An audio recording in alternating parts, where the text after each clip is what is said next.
We all love eating out. It's easy, delicious, support local restaurants, and with the rise of delivery apps like DoorDash and Uber Eats, it's made it even more convenient. And it's so nice just being able to sit at your house, order food, have it brought to you, not having to do anything, even if it's an hour late and costs twice as much.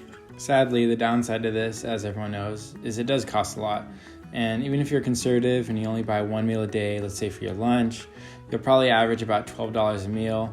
And then let's say you work 245 days out of the year, it still adds up to about $3,000 just for your lunch. And I know it's hard. I mean, you're working all day, you don't have time to go prepare your meals in the morning or at night and then get them ready for the next day.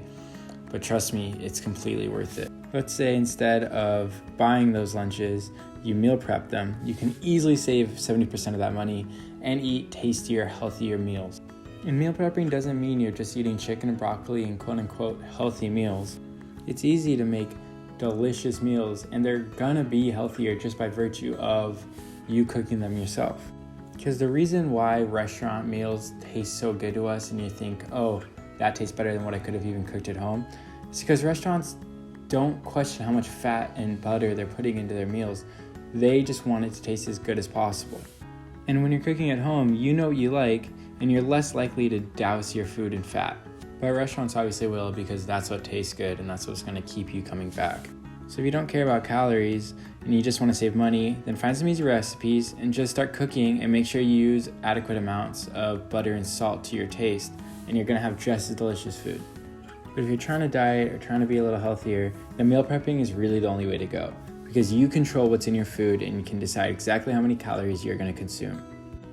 And if you're scared because you think you don't know how to cook, trust me, you do. You just gotta spend a little time getting used to it, and at the end of the day, it's gonna be super easy and can be done very fast.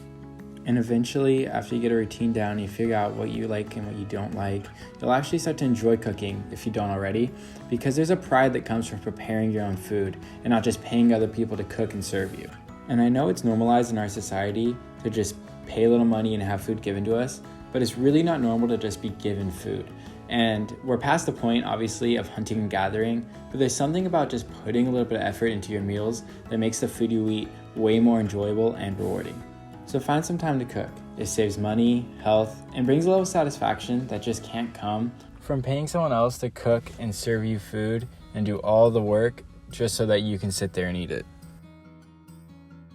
As a little side tangent, I was at work the other day and I was gonna order food for my coworkers. So I hopped onto DoorDash and I decided to order some Chick-fil-A. And I saw that it costed way more to order on DoorDash than it would in-store.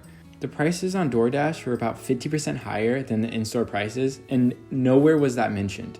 So you end up paying about $6 for a sandwich that normally costs about $4. And you would never even have seen this unless you already know the regular prices. And then on top of that, they add the delivery and service fee, which just makes it almost twice as expensive.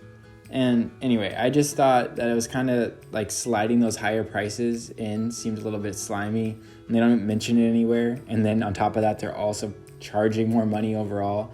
So it just seemed a little bit suspicious to me. But anyway, thanks for coming to my TED Talk.